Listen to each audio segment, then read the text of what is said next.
Itu pernah lihat berita itu yang apa ya, banjir bandang yang sampai mengakibatkan apa korban jiwa itu.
Assalamualaikum pemirsa, berjumpa lagi bersama saya Ari Bayu. Dalam acara Lampat Jagat ini, saya akan berbincang santai bersama Cak Gondrong. Gini Cak, Ya, gimana? saya ada pertanyaan Cak mengenai Dam Jati Cak. Dam Jati Jati. yang ini ya, Dam Jati kalau nggak salah itu yang di Magetan itu. Ya, Bangetan terus ya. Ya. Itu kan Dam Jati yang saya baca ini Cak. Iya, Saya gimana? baca informasinya ini dulu Ah. sudah ada sejak zaman dulu, zaman dari Belanda ya Cak itu. Kalau Dam dam Belanda atau gimana Cak? Kalau Dam Jati sendiri itu saya kan hitungannya udah berapa bulan ya Mas? Kalau dihitung dari sekarang udah sekitar 3 bulanan. Belum ada 2 bulan lah. 2 bulan. Kalau 2 bulanan, Kenapa Cak? itu bulan 2 Februari ya masalah. Ya, awal Februari. Ya. Awal Februari ke sana. Oh, baru sana sudah Cak? Ya, itu kan apa Mas, ibaratnya mampir lah. Habis dari mana itu lihat situs yang ada di daerah Magetan. Nah itu sorenya sekitar jam 4 itu saya sempetin untuk mampir ke Dam Jati. Ya, penasaran aja Mas, itu ada apa aja sih di daerah Dam Jati yang itu. Akhirnya saya mampir untuk itu tadi apa, mengobati rasa penasaran itu di sana Dam Jati. Itu kalau saya apa Mas, lihat-lihat di daerah sana itu emang apa, bagus sih tempatnya. Sudah bagus ya Cak sekarang? Ya dulunya seperti apa saya juga nggak tahu Mas. Kalau saya yang kemarin sana sih tempatnya udah bagus sih, lumayan. Dalam arti lumayan itu gini ya Mas, biasanya kan dam cuma sekedar buat pintu air, pengairan kan gitu aja. Tapi di sana itu beda. Bedanya itu Dam Jati yang ada di Magetan itu kalau saya lihat pas ke sana itu mampir itu lebih ini ya, lebih ke wisata di pengelolaan. Jadi pengelolaan damnya sendiri selain buat pengairan, tata air, itu juga dibuat pariwisata. Sudah terawat sudah ya Cak? Sudah terawat, biarpun baru berapa persen, tapi ya udah ini ya bagi pengunjung yang buat apa ya, ibaratnya meluangkan waktu biar nggak suntuk atau buat liburan apa itu udah bisa. Banyak spot selain spot di daerah bendungan sendiri ada kayak di wilayah seperti hutan lindung ya, tapi kecil, nggak luas. Ya itu yang untuk foto-foto gitu. bagus sih. Makalah emang saya kan tujuan ke sana kan bukan bukan pariwisata ya. Iya. Ini sekedar ada apa sih di situ kan gitu. Jadi memang tujuannya bukan pariwisata. Siapa tahu kan ada kayak sesuatu yang bisa dikilas atau bisa tentang awal mulanya Jam Jati itu sendiri ya. Gitu. Seperti kayak peninggalan sih ya, ada peninggalan itu emang dari zaman penjajahan Belanda. Emang ada zaman Belanda itu sekitar 1911 ya. Itu di era Belanda itu mungkin di tahun itu mulai disahkan atau diresmikan ya. Resmikan dibukanya pintu air tuh. Tuh kalau kenapa dibikin bendungan itu, kemungkinan ya Mas, kemungkinan di daerah situ itu merupakan tempat pertanian. Itu yang mempunyai potensi yang tinggi. Dalam arti pertanian yang mempunyai hasil itu di kawasan Magetan itu yang paling utama, terbesar lah ibaratnya di area sawahnya. Jadi mempunyai potensi yang besar. Dibikinlah bendungan itu untuk mengaliri sawah-sawah yang ada di situ, gitu. Buat kebutuhan warga yang ada di Magetan. Ya utamanya ya persawahan itu tadi. Buat sawah itu ya sekitar tahun itu Mas. Kalau 1911 itu kan memang awal dari pembukaan ya, ibaratnya peresmian itu tadi. Belanda. Bahkan ada saya pernah lihat atau baca itu ada yang menyimpulkan di tahun era ini ya, eranya Pak Soeharto itu sekitar 1980-an lah. Ya, 1980. Itu kalau saya ini ya Mas, kalau dilihat dari pembangunannya itu emang sebelum dari tahun itu emang udah ada bangunan itu. Mungkin di era itu, di era kepemerintahan Pak Soeharto tahun itu merupakan renovasi atau perbaikan ya, perbaikan irigasi. Jadi entah ada penambahan atau penyempurnaan gimana, itu merupakan renovasi lah. Jadi itu mungkin lebih di tahun yang awal pembikinannya gimana lah, terus kemungkinan ada kebutuhan lain yang kurang ini, makanya di era itu diadakan renovasi lagi. Jadi tahun sekitar eranya Pak Harto itu sekitar 1980-an itu mulai direnovasi. Itu kalau dilihat dari ini ya Mas, penamaan dari nama ya, Dam Jati itu ya, kemungkinan ini Mas, ada penyebutan jati. Emang di sekeliling dam itu terdapat pohon-pohon jati. Jadi mungkin karena biar simpel, biar gampang disebut atau apa, kan nama pohon kan paling orang gampang mengerti kan. Jadi situ disebut Dam Jati. Ya. Dam kan artinya pintu air. Dam pintu air. Jati. Selain dam itu orang juga menyebutnya bendungan. Pintu air. Nah, orang dulu kan lebih menyebutnya dam karena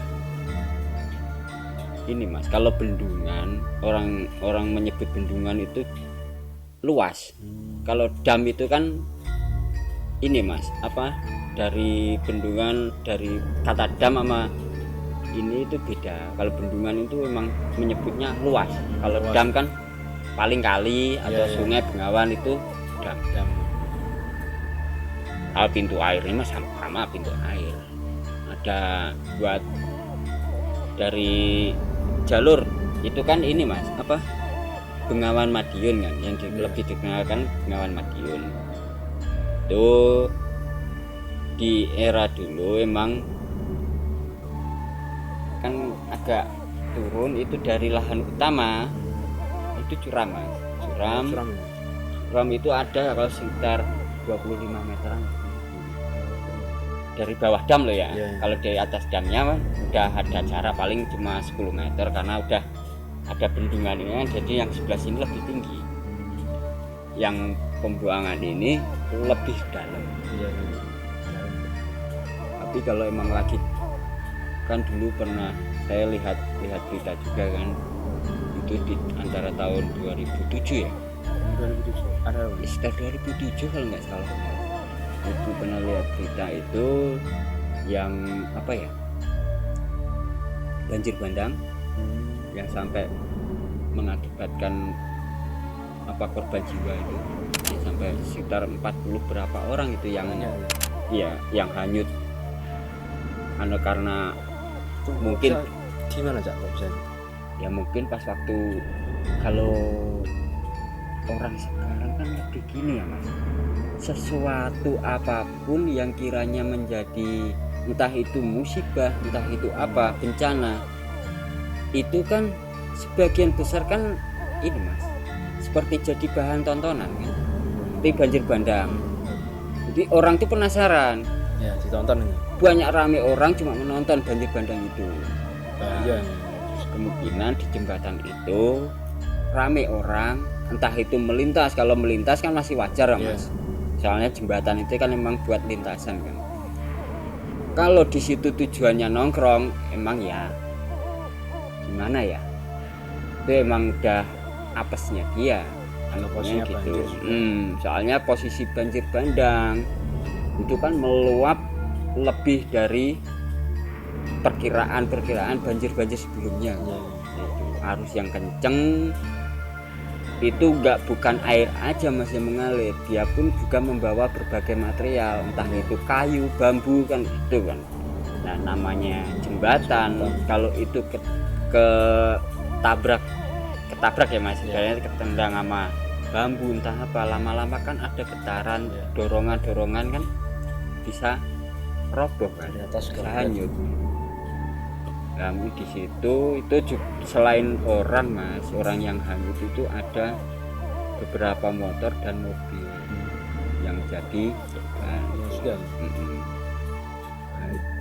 itu sekitar tahun 2007.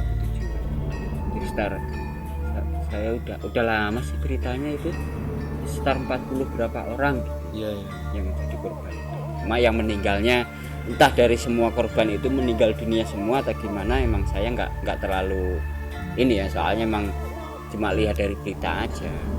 Kejadiannya jembatannya itu jembatan penghubung sih, penghubung daerah. Jadi memang itu aliran Bengawan ya, Bengawan dari Ponorogo sampai ke Ngawi itu ya. Itu kan ada sebuah jembatan penghubung antar daerah, yaitu ya biasa dimanfaatkan masyarakat untuk kebutuhan ekonomi, buat aktivitas setiap hari. Nah jembatan itu penghubung utama di daerah situ. Nah akhirnya setelah banjir bandang itu rusak atau roboh lah, atau hanyut, terus putus sampai menelan banyak korban. Nah itu jembatannya sendiri itu berada di atasnya bendungan, pintu air. Jadi adalah kalau jarak antara 50 meter dari pintu utama ada. Jadi kan jembatan kalau ngikutin dari arah alur ya mas, arah ini ya aliran air, ini jembatan aliran air, di bawahnya ini baru pintu air, bendungan Dam Jati itu. Berarti masih di sekitar masih Dam Jati. Tuh adalah kalau jarak sekitar 50 meter. Kalau dulu kalau kita mungkin ya, kalau dilihat dari robohnya itu waktu masih ada jembatan, ini kan pintu air. Nah di sini kan ada rumah yang biasanya bangunan lah, yang biasanya buat ngontrol atau apa itu. Ya itu dari sini mas, jembatan ini kelihatan. Cuma karena kemarin saya ke sana itu jembatan yang putus itu udah nggak kelihatan. Yang kelihatan cuma bekas putusannya itu. Gak putus ya. Nah itu yang jadi ini ya mas, jadi berita duka waktu itu. Sisi ada mas, seperti hal-hal atau kisah ini ya, misteri di balik semua itu ada. Maka memang ini ya, keberadaan dia kan kasat mata ya. Jadi kita sebagai manusia biasa yang kehidupan kita sama mereka berbeda ya, kita nggak tahu hal-hal yang seperti itu bergandengan terus sama kita, kan kita nggak tahu mas. Jadi itu karena di sana juga merupakan pariwisata, tempat yang ramai, jadi hal-hal yang seperti itu seperti lupa karena kita asing pas-pasan terus setiap hari sama saking ramenya orang ya. Ramenya orang, aktivitas kita rame, jadi hal-hal yang seperti itu seperti terlupakan oleh kita, padahal ya maupun siang maupun malam aktivitas kita kan selalu bergandengan karena alam kita memang berbeda, cuma ya tetap terus waktu saya ke sana yang emang ini kebetulan memang sore ya, sore, cuma yang nggak se-mistis tempatnya lain karena mungkin udah ramai ya. Selain itu emang nggak terlalu ini mas, tempatnya alhamdulillah sih beda lah sama tempat-tempat yang lain. Pas itu lebih ini ya, kalau dilihat dari apa keangkerannya, mistisnya emang nggak terlalu angker, nggak terlalu mistis ya. Pasti ada satu dua yang usil, cuma nggak pernah ini mas, sama pengunjung apa sama ini jarang, nggak pernah usil.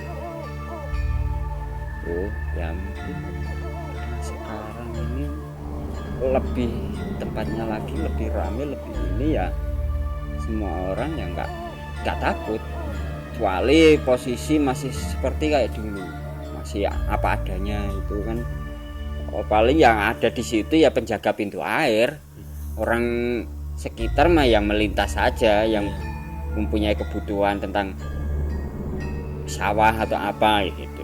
Sekarang kan enggak, dari semua pengunjung kan selain dari daerah masing atau luar daerah hampir situ buang jenuh lah ya, nongkrong dari situ.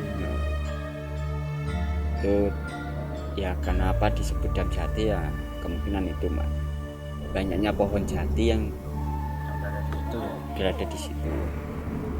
Ini gampangnya dinamakan Dam Jati. Itu Dam Jati. Udah 2 bulan aja sana. Mau bagus sih tempatnya.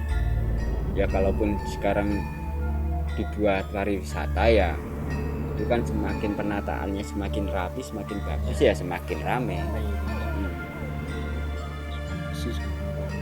Ya, itu kalau peninggalan itu emang pembikinan apa di zaman era Belanda. Ya, masih berbagi sama Pak Harto itu ya. Pak Harto itu merupakan perbaikan. Jadi warnanya ada robot-robotnya juga itu.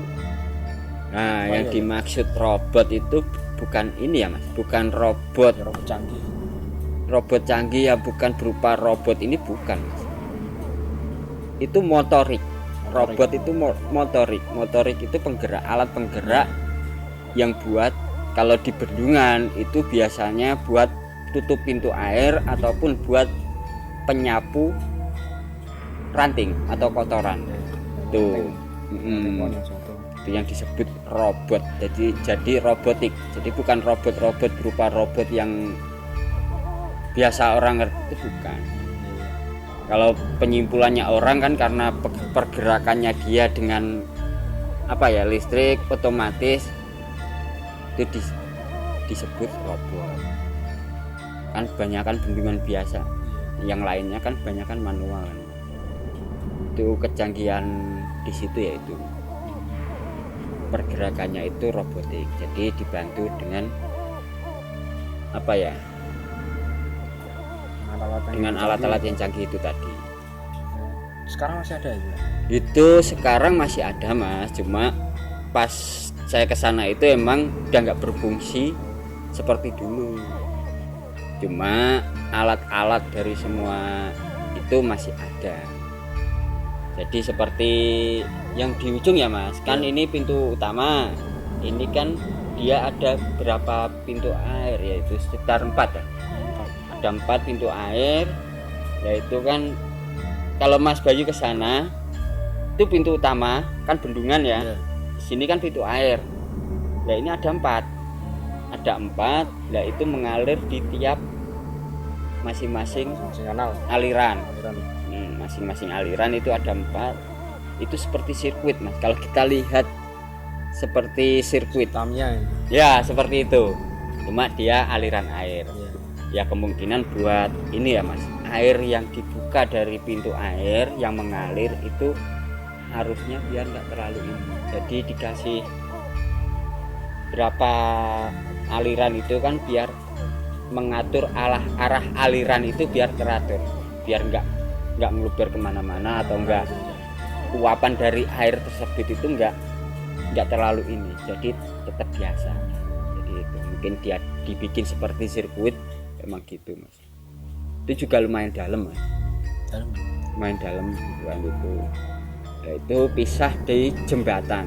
Sehabis jembatan itu menjadi dua terpisahkan. Pertama 4 ya, 4. Sehabis jembatan itu tinggal 2 aliran. Itu. Kita 2 aliran. Nah, di ujung itu kan ada pintu air lagi. Nah itu yang ada robot yang dibilang, yang Mas bilang tadi ada robot apa itu di situ. Itu ada, tapi ya robotik atau alat penggerak. Sekarang nggak berfungsi. Sekarang udah nggak berfungsi. Jadi berupa ini Mas. Jadi alat penggerak itu seperti ada rel ya. Rel yaitu ada sebuah besi, yaitu dibantu dengan gigi-gigi roda. Entah penarikannya itu pakai seling atau apa. Nah itu kalau lagi habis musim penghujan sering banjir kan, pasti kan adalah sampah atau apa yang nyangkut-nyangkut itu. Nah itu fungsinya buat bersih itu sampah-sampah. Jadi nggak manual lagi. Canggih ya ternyata. Ya canggih Mas. Itu fungsi dari bendungan-bendungan itu kan seperti daya buat penggeraknya itu kan menggunakan tekanan air yang ada di situ kan. Ya seperti pembangkit listrik yang menggunakan arus air seperti itu. Gitu. Sekarang yang bagian di bawah jembatan itu yang dimanfaatkan warga sekitar buat wisata. Ya seperti bebek atau apa, karena emang ada Mas. Itu mungkin karena alirannya nggak deras sih, memang biasa karena bawahnya ada bendungan lagi. Yaitu ikan jati.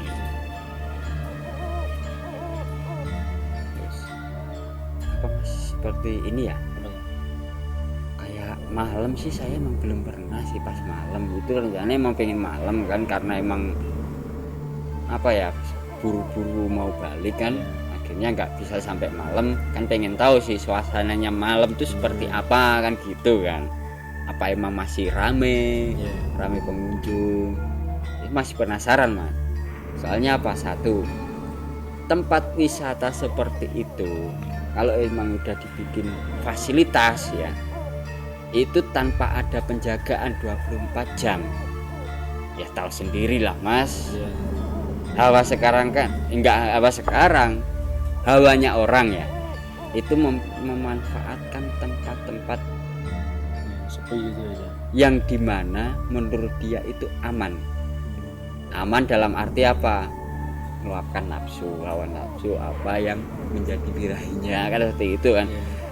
Biasalah Mas, zaman-zaman orang keblinger nggak tahu tempat kan gitu, dibuka tempat wisata buat edukasi, buat hiburan, tapi ada beberapa oknum yang menyalahgunakan itu. Nggak dijaga. Ya emang harus mas, dibukanya tempat wisata itu mau nggak mau emang harus ada yang jaga. Apalagi tempat itu rame terus, itu harus 24 jam. Dalam arti 24 jam itu apa? Kecuali emang pintu utamanya sore atau gimana jam malam itu orang nggak bisa masuk itu. Soalnya kan ini ya mas, itu kan merupakan juga akses umum kan. Jadi biarpun malam ada yang nongkrong ngopi atau apa, soalnya kan banyak warung ya. Itu kalau yang penjagaannya nggak 24 jam pasti banyak lah pemuda atau apa itu yang memanfaatkan waktu di tempat-tempat seperti itu buat pacaran atau buat apa. Ya kita nggak munafik sih mas, zaman sekarang mah mana sih yang enggak kan gitu kan. Mungkin ada tanya lagi tentang Udah, ada yang tambahkan Cak Imron? ya. Kalau tambahan sih seperti saya mas, berharap pengelolaannya lebih baik, itu yang pertama. Yang kedua, penjagaan lebih diperketat lagi, ya kan. Yang ketiga, papan-papan pengumuman atau papan apa itu yang merupakan peraturan-peraturan itu harus ditaruh di banyak tempat yang merupakan tempat-tempat rawan gitu. Itu yang ketiga. Yang keempat, berbagai pengunjung kan banyak mas. Itu paling enggak itu harus ada pemandu atau apa yang kemungkinan atau orang tokoh setempat lah atau orang-orang yang mengerti tentang wisata. Jadi itu kan banyak permainan, banyak apa kan. Nah, di situ juga harus banyak peninjauan. Dalam arti peninjauan itu bukan peninjauan ini ya, pemantauan lah. Nah, harus banyak pemantauan. Karena apa? Ada kesalahan, entah itu kesalahan dari pengunjung sendiri ataupun kesalahan dari kelalaian. Kalau dari pihak situ hitungannya kelalaian. Nah, itu entah mau sengaja mau tidak, itu pasti ada ujung atau efeknya ke belakangnya kan gitu. Jadi itu karena apa? Mau nggak mau itu karena tempat pariwisata dibuka buat umum, buat wisata. Jadi pemantauan lebih diperketat lagi. Terus penjagaan itu emang harus ketat. Jadi tahu, pengunjung pun juga tahu akan fungsinya tempat pariwisata. Selain buat pembugaran diri, buat nge-fresh otak, rekreasi, kan bisa buat edukasi. Itu. Ini loh, bendungan seperti ini dibangun pada zaman dahulu. Cuma alatnya itu secanggih ini lah, itu kan bisa buat edukasi kan mas, pembelajaran itu. Selain itu kan mungkin ada tempat ini ya mas, kalau saya puter-puter dulu itu kayak situs kayak apa nggak ada, nggak tertemukan lah peninggalan sebelumnya itu memang belum ada. Kan saya ke situ kan karena penasaran itu kan. Karena di Magetan sendiri kan juga banyak ditemukannya situs-situs purbakala di zaman-zaman era kerajaan itu ya. Lah saya karena penasaran itu, saya mampir ke Dam Jati yang rame diperbincangkan banyak orang. Keberadaan nggak taunya ramenya itu bukan rame akan situs-situs budaya, tapi ramenya itu rame diperbincangkan karena tempatnya bagus, bagus buat wisata. Jadi bisa menjadi ikonnya Magetan. Ya moga kedepannya lebih ini ya mas, lebih tertata, lebih rapi lagi, jadi lebih rame. Jadi semua pengunjung yang datang ke situ itu bisa menikmati suasana yang ada di sekitar. Itu ramah tamah, buang sampah pada tempatnya, Khususnya. Yang paling utama papan-papan larangan atau peraturan itu dibikin, disebar di tiap titik-titik yang diperlukan. Jadi nggak cuma ada di pintu masuk ataupun di pintu masuk ini ya, kunjungan atau apa, soalnya kan orang masuk kalau itu merupakan tiket ya mas, pintu tiket, orang masuk itu kan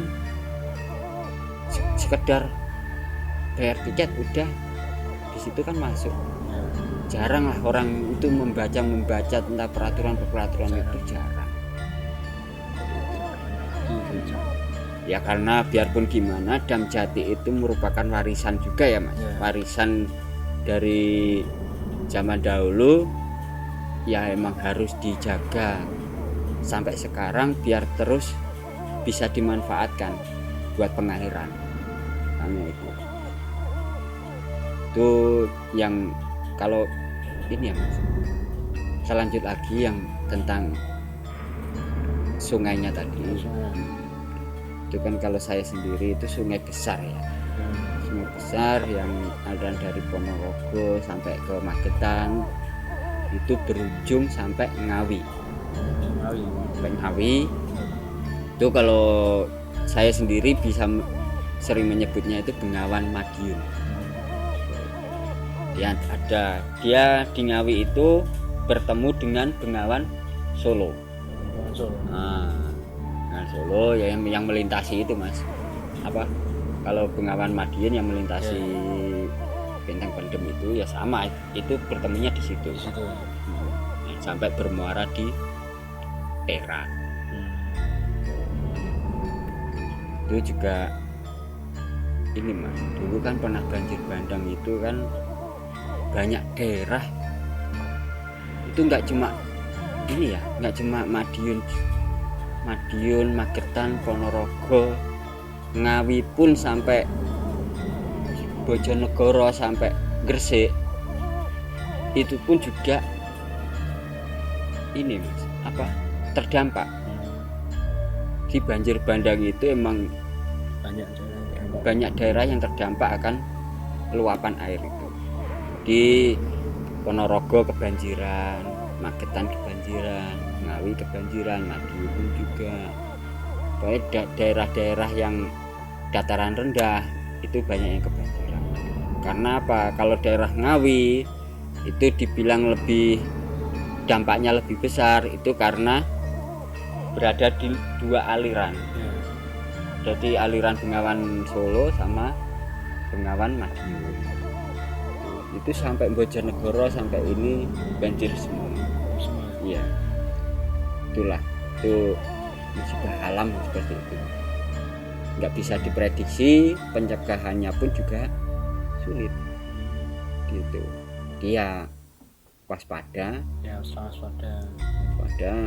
terus jaga alam dengan baik kan seperti itu. Ya itu karena mungkin Dam Jati itu karena banyak pohon, banyak apa, itu lebih rindang, lebih ini. Jadi soalnya ini ya mas, posisi pintu air itu yang bawah itu jarak atas sama bawah itu curang. Jadi selain tumpukan batu yang buat apa ya, biar tidak erosi atau apa, banyaknya pohon itu bagus emang.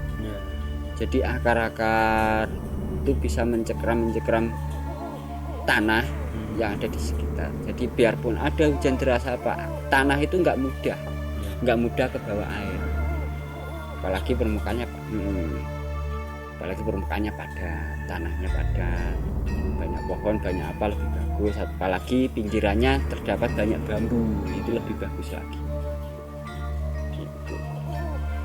Ya, itu peninggalan di era zaman Belanda. Yang direnovasi lagi itu di era pemerintahannya Pak Harto, itu di sekitar tahun 1980-an. Positifnya 80 berapa ya nggak tahu.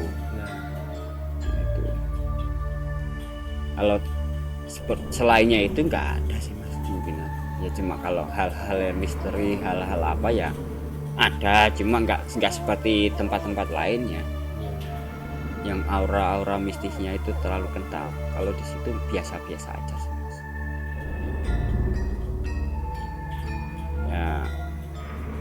cobalah ntar kita bisa apa kalau punya kesempatan lagi Nah, di sana ya. ntar kita bisa apa ya, ini kan obrolan kita kan pernah ibaratnya penasaran ya Mas. Iya. Karena saya juga udah pernah ke sana, Mas Bayu ada pertanyaan yaitu yang bisa saya jawab, saya ucapkan sesuai apa yang saya lihat dan saya pelajari. Nah, ntar pengen lebih detailnya lagi suatu saat kita ada waktu, ntar kita bisa ke sana, itu bisa liputan buat wisata. Ya, ya moga aja lah ada waktu luang untuk kita ke sana. Itu ya, informasi lainnya ya kalau buat prasejarah itu di daerah situ nggak ada, ya adanya ya itu peninggalan di era zaman Belanda. Jadi ya Cak. Mungkin itu yang bisa saya sampaikan ya. Kalau buat selebihnya ya saya kurang terlalu apa ya Mas, terlalu ini ya mengerti atau tertakutnya salah. Iya. Soalnya nggak ada pedoman atau ini pembelajaran yang bisa dipelajari secara tertulis. Itu ya kita sesuai apa yang kita lihat, sesuai apa yang kita tahu, ya itu aja. Ya memang keberadaannya seperti itu, sesuai tempat, sesuai apa itu emang bagus. Kalau buat pariwisata emang bagus. Jadi buat warga Magetan, Madiun ataupun Ponorogo sekitarnya lah, itu kalau pengen wisata air itu bisa di sini, bagus tempatnya. Ya, itu aja Mas yang bisa saya sampaikan. Mungkin ada pertanyaan lagi? Ya, Ya udah. udah Cak, kita tutup di sini aja ya. Iya Mas. Oke, saya itu tadi bincang-bincang santai saya bersama Cak Gondrong mengenai tentang Damjati. Damjati. Mudah-mudahan apa yang dibahas kali ini bermanfaat, dan apabila ada salah-salah kata kami mohon maaf. Jangan lupa saksikan video kita selanjutnya, tetap di Rampas Jagat. Sampai jumpa pemirsa. Wassalamualaikum.